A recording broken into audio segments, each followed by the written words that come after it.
Dude, I really don't know what to expect here, man. I mean, you've got the Thai team that is just showing us on paper that we should be expecting a lot out there on the battlefield today, right? And I'm mainly talking about Nigma Galaxy. The sheer force of supremacy that they showed us within their own regional qualifier should kind of give you a preview of what to expect later on out there on the battlefield. But of course, as we open up Bermuda, game number 1 of the day, this is the official one for the Free Fire World Series 2022 Bangkok, ladies and gentlemen, boys and girls. First match, and the flight path is super lenient to all of the players. Well, so excited, AJ. It's the finals. We get 8 rounds of incredible Free Fire action. But we touched a bit on Bermuda, where some teams love this map, and not only love this map, they also share same drop zones as their opponents. And I'm seeing a bit of a shift from some of these squads. RRQ Kazu is one of them. They're dropping Katu Listewa. That's kind of not the common place that they would go. HQ, though, splitting up the entire team. And AB Radicals, instead of going in here straight up for their high-tier loot zone, they seem to have taken a drop very close towards the players of Nigma Galaxy. And this is all happening, I believe, very, very close towards Mars Electric. So this might not turn out very good for them. Cade, on the other hand, straight in between Alpha, who split off into a buddy system here, 2-2.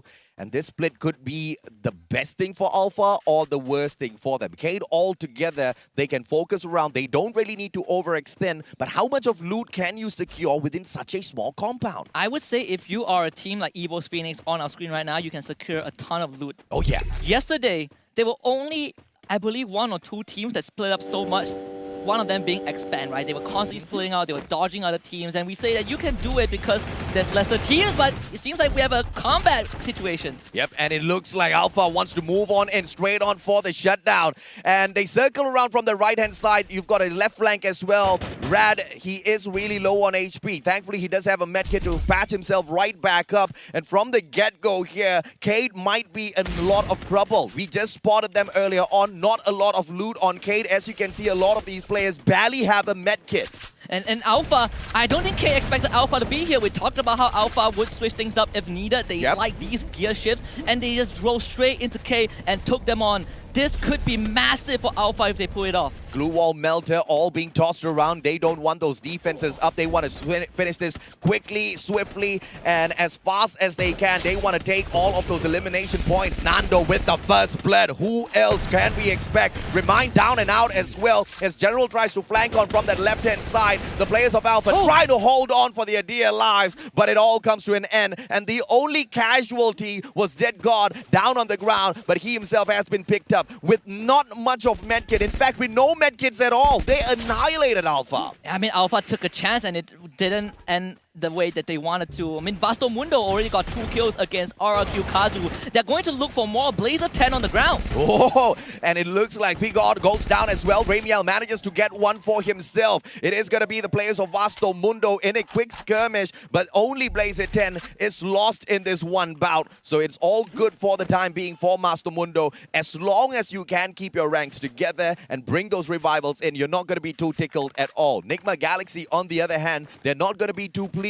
with the loss of this first player. Those were easy pickings for Vasto Mundo, by the way, because RRQ Kazu split up the entire team. So they were playing this, let's get some loot. If you get knocked down, we will revive. But Naguara Esports, they found AB Radicals, and this team just dodged Nigma Galaxy. Yeah, AB Radicals just jumping in from one battle to another in this high-tier loot zone. Let's see if or not they've had enough on their side to fight back. Razor finds Luca. Vasto Mundo biting the dust by the second as it takes on. Ignis, on the other hand, has the whole of Clock Tower to tease as well as loot up. So this team is going to be quite ready for the next battle. As you can see, Carlos really stacking up all of those medkits for himself. We have so many revives on the map right now. The only team that was knocked out was Alpha. And it really came down to just Cade having a good support system behind the lines. I honestly thought that those long-range fights would not work out because it was in a tight building. But Cade made it work. Those CQCs were just in their favor. We can see the Magic Squad on the radar right now, just cutting through Bimak Sakti strip, just making sure they skirt the circumference, making that rotation. Might run into SCS outflank. AV Radicals in a lot of trouble now as Naguara takes over their high-tier loot zone. They scramble. breaking off in two separate directions, both trying to play for that revival. If one goes down, they still have the other to count on. EVOS Phoenix, they've rotated into peak, and they're still undisturbed. This is a good looting process for the Thai squad. Yeah, I mean, EVOS Phoenix have been playing a very slow game towards the tail end of yesterday's as well. And they are not really phased. We've seen them caught in a very bad position on Purgatory. That was round 7, and they came out with a booyah. Sure, you can say they only got 1 elimination, but there's not much teams that can survive until the end in that fashion. I think RRQ is like the richest team out here on the battlefield. I think that's the second or third player they're buying right back into the matchup. They keep losing players, they keep getting them right back into the mix. That might sound like a great play, but it is terrible for the prep for that final circle because you're barely sustaining any of that loot on you. You have to drop right back into the map and you have to loot up that whole area once again and expect the rest of your team members to back you up. That wastes a lot of time. You don't move for that circle. You don't find a defensive position for yourself. So the Indonesian squad of RRQ, they need to figure out exactly how they can get their pace back together here. And that's exactly the worry that we slightly touched on in that pre-show. RRQ Kazu, ever since yesterday, have had these moments where they split up, gather resources, get enough coins, buy the teammates that have been eliminated back into the round, and they end up with nothing. They end up poorer than they were when the round started, and it is a big concern for RRQ Kazu. I would love to see them take a bit more initiative because that was how RRQ Kazu squeezed into the finals with a 2-point advantage over Expand. It was because they took those first moves, they took the initiatives, and they took the fights. Right now, we're seeing them default back to a very passive gameplay, solely focusing on that late game. But getting there is a problem if you keep losing members. Yeah, man. Feel good. Right back in the mix with the rest of the Enigma Galaxy squad. Luca back in as well as Crusher revives his buddy. And the rest of the squad of the Cade squad here, moving straight towards Clock Tower. Doesn't seem to be coming through, but Ignis flies straight on in towards Clock Tower instead. Vasto Mundo already there, but Crusher's just a little bit too far away. And remember, Luca just made it back, so the guy barely has any loot on him. If Ignis strikes now, Ignis can get a lot of those elimination points at the expense of Vasto Mundo. But Vasto Mundo saw them flying on in, and they won nothing of this bout. They back away from Clock Tower. Yeah, smart decision from Vasto Mundo. Lovely choice. Ignis Esports actually have been at Clock Tower since the start of the round. Vasto Mundo ran into them. They were like, you know what, we're not going to take this fight. And Ignis Esports not only get to keep their stronghold, but it is also a stronghold that is within the circle. They are very, very safe. We've seen how teams like Expand played Clock Tower yesterday. There's so much room to maneuver around. And you really don't want to make that mistake of trying to take over Clock Tower and underestimating the crevices that the players could be hiding in. Ignis Esports, they're hiding these high ground, these elevated points, and they're not going to allow Vasto Mundo to just run in. HQ Esports and RRQ, that battle is about to break down on a high ground just beyond this compound here. EVOS Phoenix, on the other hand, they don't have much of a defensive position, but what they do have is a very stray Cade running straight towards them. And this might just be the advantage that EVOS Phoenix can play against them because they do have that elevation on that high ground that they can use as defense whilst they take those long shots against the players of Cade. But as you can see, the movements out of Cade as well, super slow. They don't want to take any chances. They're waiting for some sort of action out there on the battlefield or distraction before they can move out in the open space. I like the strategy by Cade. And I like the strategy by EVOS Phoenix because they're taking so much space. And sure, you would argue that some of these members are out in the open. Jonah is one of them. Magic's on the way too. Getting them a lot of info for themselves. And Magic squad, like you pointed out, might just run into these teams. But I think we would probably see a temporary truce between EVOS Phoenix and Cade because I don't think Cade will want to take this high ground fight. EVOS Phoenix have controlled so much space. It's really hard to attack unless you push through with that numbers advantage, which Cade are not willing to take the risk right now. At this point, it's very clear that EVOS Phoenix knows that there is a squad right there in front of them. Cade, they have to play this as carefully as possible. Naguara is just beyond. And Vasto Mundo finally catches up with Ignis Esports once again. Crusher, 7 more HP left, has got 2 medkits to work around with. If Kano does have a grenade here, he can go in here for the toss, but instead it is Crusher that lobs that grenade over. Does he get the tag? No, he doesn't. Carlos should be able to get this save, and Ignis survives this. And Eric just got that knock. Crusher needed to survive, but Eric delivers that knockdown blow. And Crusher is not going to get saved. His teammates aren't near enough. And it's going to give Ignis some space to work with. But there's return trades from Blazer onto Carlos. Yep, Nunes Shots onto Kano can perhaps give them a little bit of an advantage here as Carlos is super low. One good nade, even if it clips him slightly, should give that advantage over to Vastomundo and slow the defensive reposition of the Ignis squad. But Vastomundo, as they try to chase them, they are being aided and at the very same time pressured by the blue zone, tagging up one of their players. Circle found by Vastomundo first, but Ignis is going to be circling away from them in towards Bima Sakti Strip. A lot of this compound here that they can use as a defensive structure. I wonder if Vastomundo saw this because look at what Ignis is doing. They're splitting up. It's a 2-2 formation. They can pincer Vastomundo if they want to. And they've decided that unanimously. We see that instant split. And Vastomundo also don't have a numbers advantage. It's a 3 versus 4 in favor of Ignis. Jason, he tops his health right back up. Carlos, on the other hand, outside the circle. This is not a position that you want to hold on to, but Carlos getting super aggressive, cooking up that nade. Is Luca going to get caught halfway through, or will Luca manage to trade Carlos out first? This is just an insane setup as Vastomundo. Crush has been taken out already, so this is a 4v3, and the advantage to the side of IGS. Carlos still cooking up the nade. The guy hasn't tossed it in just yet. Finally does. Blazer, Luca goes down, and that is Carlos' toss for you. Kano with a backup as well. Blazer 10 still alive and kicking, but Carlos cooking up yet another special delivery for both of them. And here comes the flag. Ignis is going to be able to finish off Vastomundo, but Nunes has managed to escape this already. He's trying to provide backup for his team, but he's just not going to be able to do enough. We saw this pincer coming from miles away. AJ, we talk about how Ignis Esports, they split up 2 by 2 because they knew they had the numbers advantage and they can do this unexpected crunch. Vastomundo did not see that coming, got punished dearly. And I don't think Nunes can run away in time. Nah, this is all over for Nunes. There's no way in hell he gets away unless RRQ manages to interfere. Legaloth, he has got the VSS from afar, man. Knocking Jason down, or Eric is going to be slowing them down, but they can also take those pot shots against Vastomundo's Nunes. Nunes 7 in a sticky situation here. Just a boulder between him as well as Ignis squad with 3 eliminations in hand. They want to make it a special 4 for themselves, all at the expense of Vastomundo. No grenades in the hands of Eric, so Nunes is going to be able to stay alive for a little bit longer. But I have to say, the finish onto Vastomundo, the MVP for that fight, was the one and only Carlos. AB Radicals might just get rushed. Nigma Galaxy once more at the horizon. Good lure by Tanamo to block that nade. But Nigma Galaxy, they're putting on so much pressure because they need to get onto that high ground. Kale is behind AB Radicals. This fight needs to conclude as fast as possible. Yep, Deuce, good shot right back. Woodpecker in hand stop.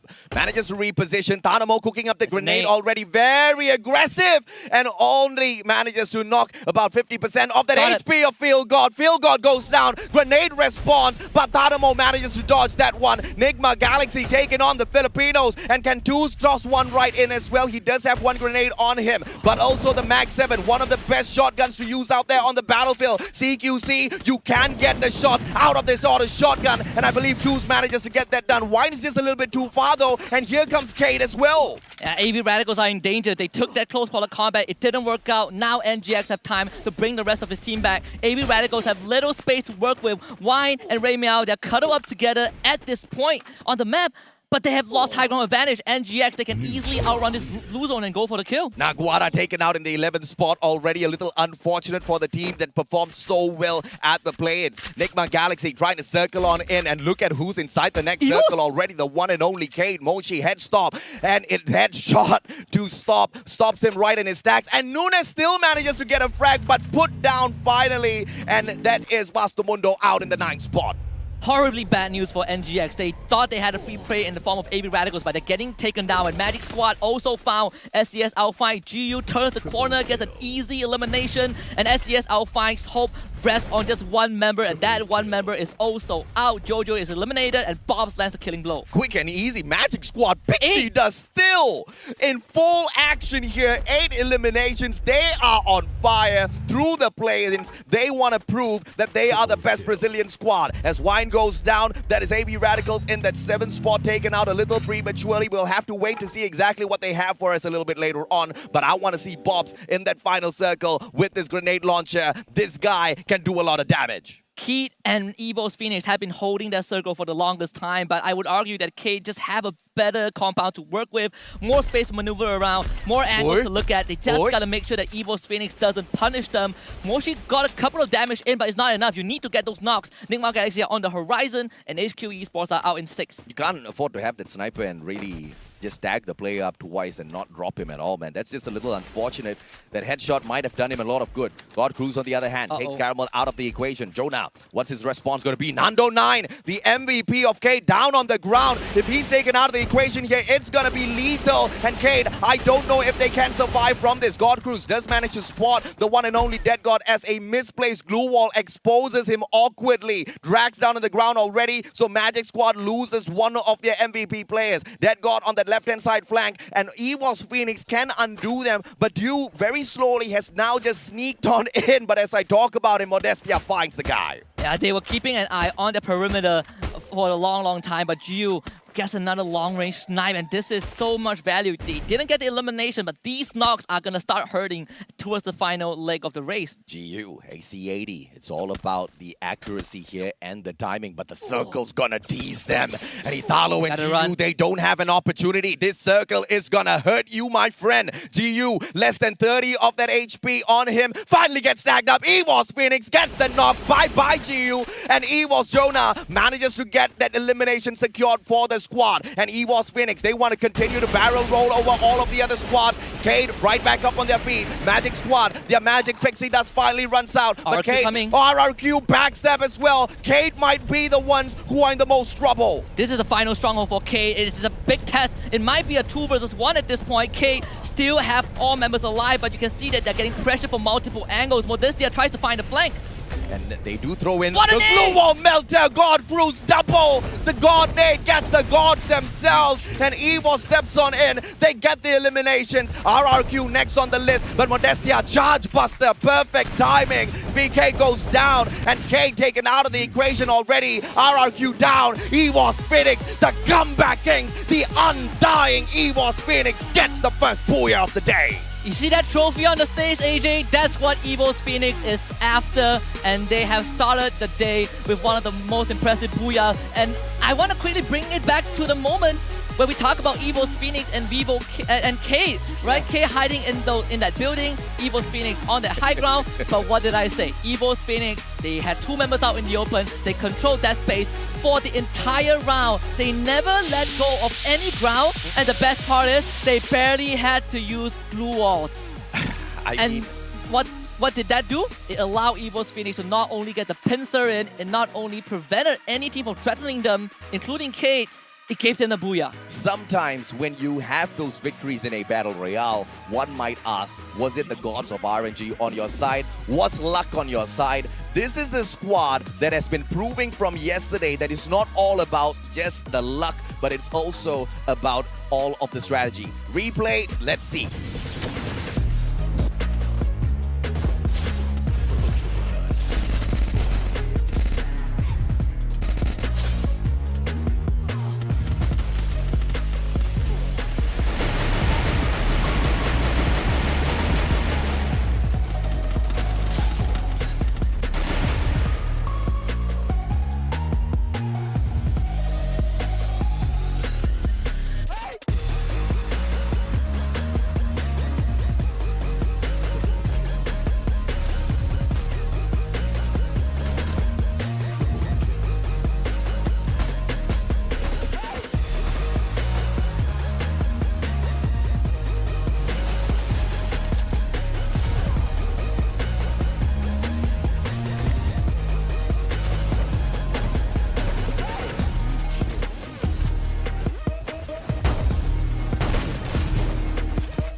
So I have to ask Husky, did you see that coming from Evo's Phoenix?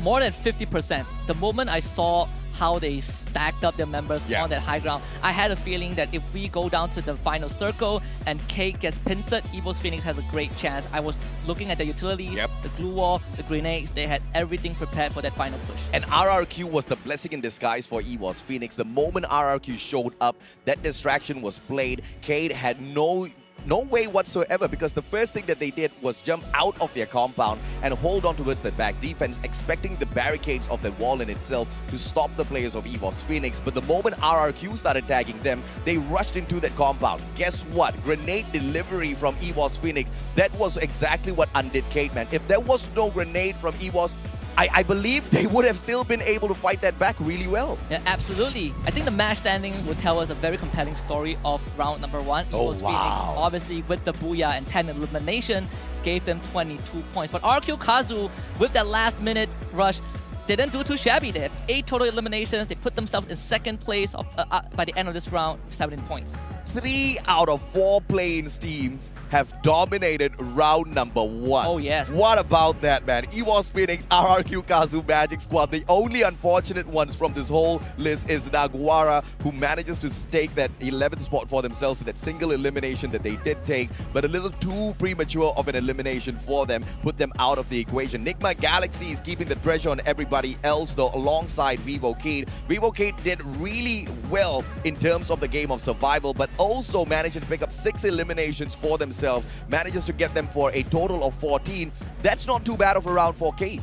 Absolutely not. I think for Kate, other than them holding that hard and getting crunched, they also started losing ground when I believe Modestia got knocked down early on by EVOS Phoenix. That really threw a wrench in their plans, but we gotta talk about the MVP of round number 1, and it has to be God Cruz. Oh yeah. 6 eliminations with the grenade. And remember, one of that grenade he lobbed took out the entire Kate team towards the very end. Yeah, and you know, yes, luck was involved, but for a majority of this game, EVOS Phoenix forced that luck to be on their side. They played the game of patience. The timing was just absolutely sublime for the team as well as God Cruz. Let's take a look at the elimination leaders for this lobby as well. The top players, and of course the one that takes the spot, God Cruz, with a total of 6 eliminations. Beside him, you've got Giu as well as Razor, who are tied up with 3 eliminations each. Yeah, very, very solid numbers from these players. But for EVOS Phoenix, they have shown us what it's like to play around a free fire, but not necessarily gunning after those eliminations, because this round is a great reminiscent of yesterday's play-ins last round, where they just play it slow and they still made it until the end, and that's where the eliminations start rolling in. Yeah, absolutely, man. Of course, and these are the key players of this matchup as well. Jonah was the king of assists out there on the battlefield as he continuously tagged up players, allowing the rest of his team members to eliminate them from the equation. The glue wall master, the one and only Crusher. The amount of defensive structures set up by Vastomundo just to block away a lot of those damage and continue surviving in that matchup was quite phenomenal, and it was really nice to see them kind of dodge all of those shots through all of the glue walls as well. And they were getting ran down by Ignis Esports, so there's a lot of work being put in to keep that team afloat, but obviously they didn't finish as strong as we wanted them to in round number 1. We also have Luca from Vastomundo, 4 glue walls destroyed with Skylar, and at the end of this list, we have Ray Meow from AB Radicals blocking almost 1,700 damage with the time turner. And this is an interesting thing to look at, right? Because Ray Meow not only is known as the Wonder Child, but it's also the close quarter combat god of AB Radicals. Probably the best from Philippines, and here he is supporting his team. One of the best for sure. If you are talking about CQC, my man is 100% wine. The guy is a monster in those CQCs, but we have not seen him get super aggressive just yet. It's starting to become a pattern now for the teams out of MCPS. They seem to underestimate their prowess out there on the battlefield.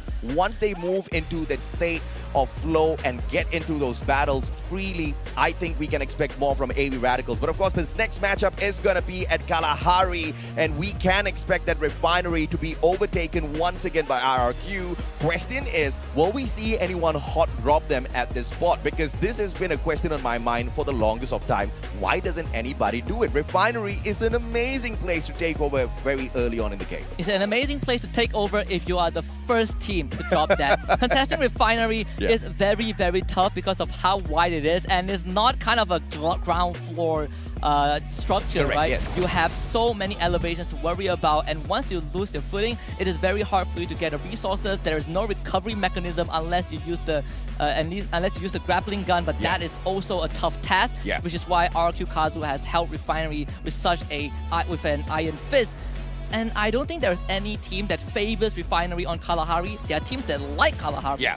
but not Refinery. Yeah, the Refinery, of course, has been the masterful place where RRQ has managed to get a lot of action kind of skewed towards their path. Elimination points picked up as well with the bird's eye view. But I, of course, want to see exactly who takes the challenge up against them, because like you said, if you're a little bit late to the party, it will not fare you well. But if you do take that hot drop against them, you get to spoil their party very early on. All eyes will be on RRQ Kazu because they are known as the Lords of Kalahari. But we have 11 other teams that are here to take them down. So we'll see if that is possible, because Game 2 is coming up on Kalahari. We'll be back after this break.